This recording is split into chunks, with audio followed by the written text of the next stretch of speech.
If you have a senior, this is the time of year when everybody is quietly or not so quietly freaking out.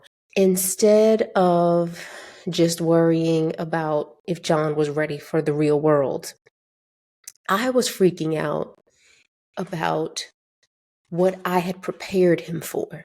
Because when I really sat back and thought about the conversations that he and I had had, I spent so much time focusing on what he was and wasn't doing around the house, what he was or wasn't doing with his schoolwork, that I never stopped to think, have I taught him how to survive an interview? Have I taught him how to manage and budget his money?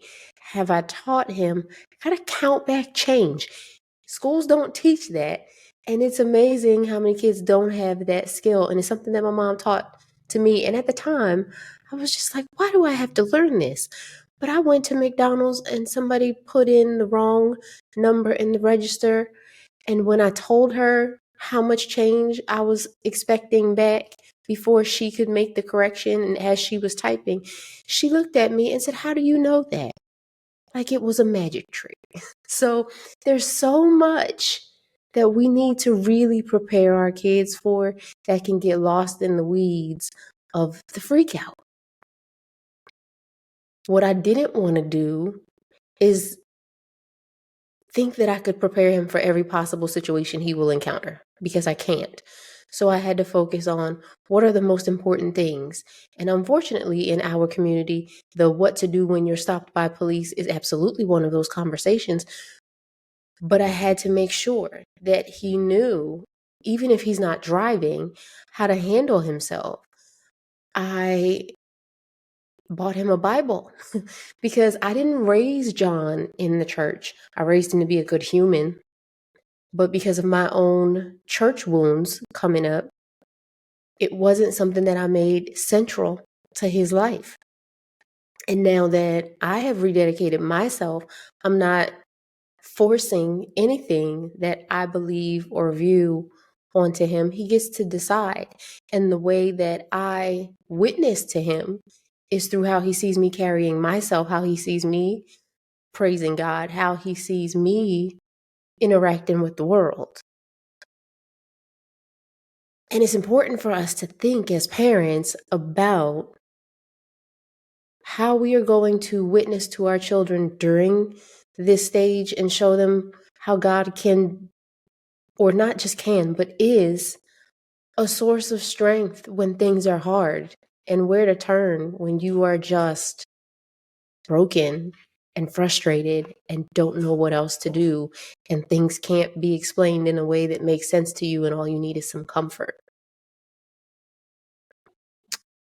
I wanted to make sure more than anything that John knows how to treat other people, and not just assuming that he knows because he sees what I do, but having conversations around, if somebody says this to you, if you have a boss treating you this way, this is how you can handle that, where you're advocating for yourself, but you're not putting your job in jeopardy and you're not being a jerk.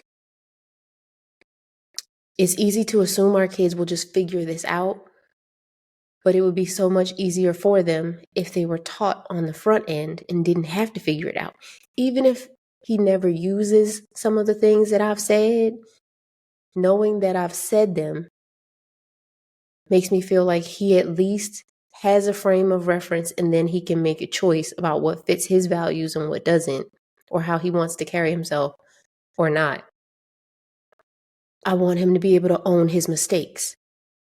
And I can't make him own his mistakes by chastising him and then denying my own. I had to model that. I have to own the things that I've done that I know hurt him. And I am showing him the power of God to change a life, because God is changing mine. Even if he is still figuring out what he believes, he sees what my faith looks like. And he knows that I see him as the most precious gift that God has ever given me. if we're really honest, we already know that most of what our kids need to know as they are out there in the adult world, they are going to Google and search for on YouTube. They can learn how to open a bank account when they go on the website and the little wizard walks them through how to do it. They can find how to cook meals on TikTok from Kaya. They can learn how to negotiate job offers, but YouTube can't teach them character. You can't look up how to feel seen. You can't search your way to emotional resilience. That's something that's built in you, and it's our jobs as parents to really help them with that. You can't learn love and accountability or God's grace from a checklist. And so the real question here is, do you have conversations that let your kids see your values in a real way instead of just assuming they know what your values are because of how you act? Or do you just have conversations that keep you informed about the music they're into, their favorite color, and what they like to do for fun? Does your kid truly know you? Or do they just know what you do for a living and what gets on your nerves? What they carry into adulthood is going to have more to do with the tone that you set than any do's and don'ts and tips that you give. So here's something simple that you can do this week. Ask your kid one question that you've never asked them before. And it cannot be about school or chores or what do you want to do in the future, but about who they are. So I'm going to give you 3 that you can try. The first one is, what do you think people misunderstand about you? What's one value you want to build your life around? What's something you wish I understood better about you? And then listen. And that's it. Don't try to correct them. Don't try to fix up what they're saying. Don't usurp their story time to make it about you. Just listen. You will learn more from that one answer than you will learn from a month of lecturing them and doing all the talking. Even if your kids don't say it, and this is something that I have become keenly aware of, even if they never tell you, they are scared. This transition is nerve-wracking, and they are questioning themselves. They are questioning their own readiness. So it does not help them. It does not motivate them to say, if you keep carrying on like this, you're never going to be ready for the real world. This is not how the real world is going to treat you. Talk about stoking some anxiety. This is the time when you really want to back away from talking that way. And if your kid is not marching towards graduation, even better, because the longer they get to experience you not stoking their anxieties, the better off they're going to be going into the world. They are counting down to graduation. They are talking big. They are acting like they're ready. But deep down, this is a huge transition, and they don't always know what they're walking into. They think things are going to come easily because we've made their lives easy. My son had no idea what the real job hunting process was like because his very first job was pretty much handed to him on a silver platter. So this is all new for him. He didn't know that there was a possibility that the thing you've planned to do your entire life ends up ultimately not working out for whatever reason. And you've got to figure out what you're going to do next. There was no amount of do and don't do this and that was going to prepare him for that. I had to help him be resilient and be able to pivot, to be able to navigate this and be a reliable person for him to come to and just honestly say, I'm scared. I don't know what to do. Everybody keeps asking me about my plans, and it's making me feel like I should be somewhere that I'm not. And that's our role now. It's not to be the caretaker. You want your kids to know that they can always call you. Then you need to spell that out. Hey, you can always call me if you need money.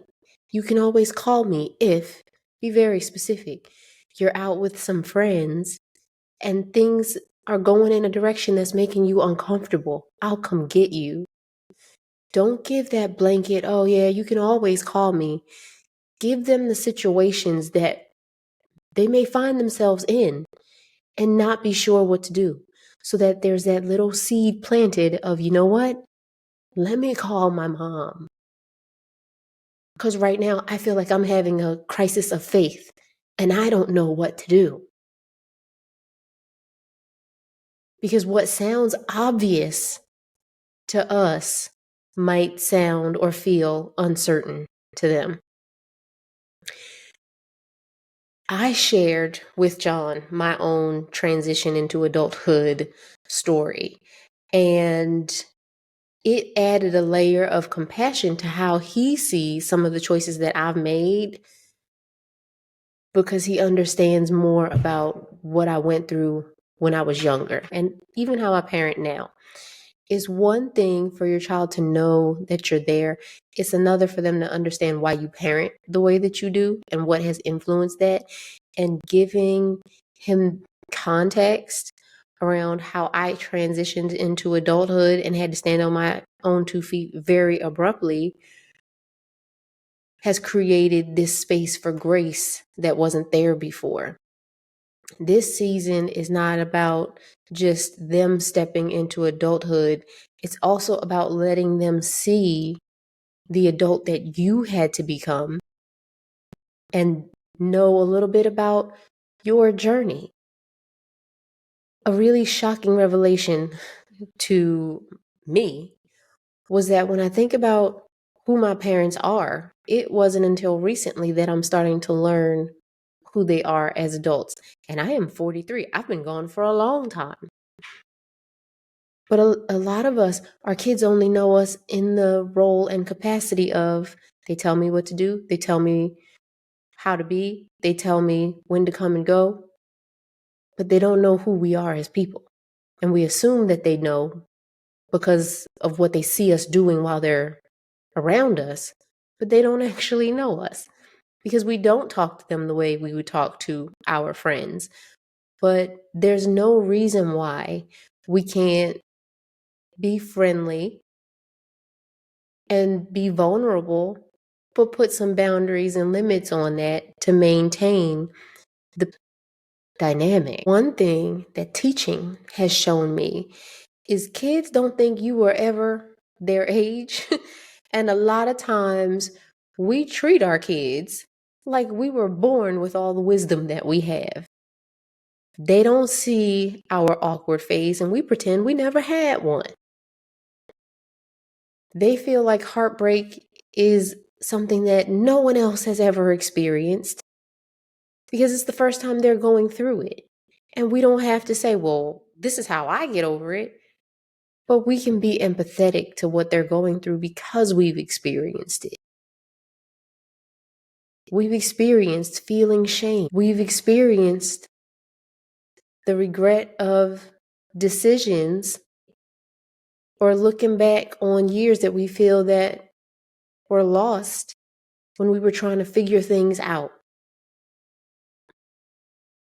And a lot of time we feed the misunderstanding that we just already knew this stuff because we say things like, you should know better. You ought to know this. Why don't you know this by now? We expect, because they're in these bigger bodies, that all of a sudden they have this magical knowing. And that's not how it works. It's not how it worked for us. It's not how it works for anyone. We had to break some things. We had to be uncomfortable. We had to heal from some things.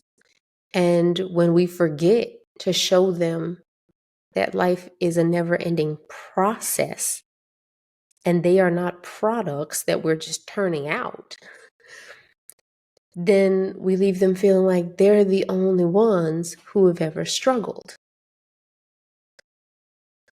Letting them see a glimpse of who you used to be without you carrying shame over it can be the thing that softens their heart to who you are now, especially if things have been tense and you are nervous that once they leave, they're not going to come home. They're not going to call. It's not too late for you to change the dynamic between you and your child just because they're marching towards graduation. Me and John didn't get to the place that we're at until mid-junior year.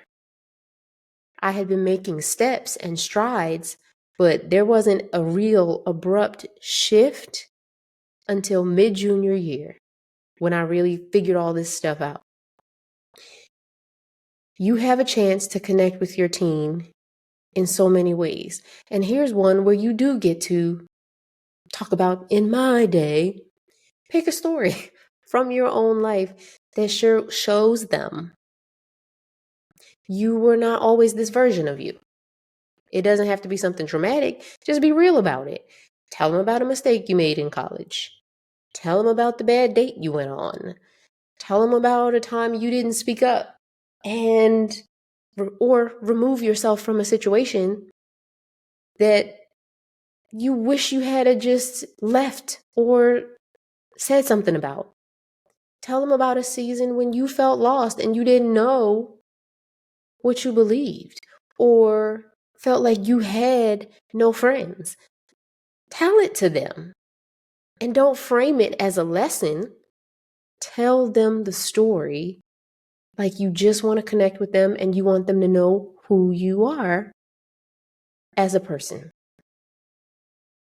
One thing that John said to me is, Mom, I want to know more about you. I feel like I don't really know you.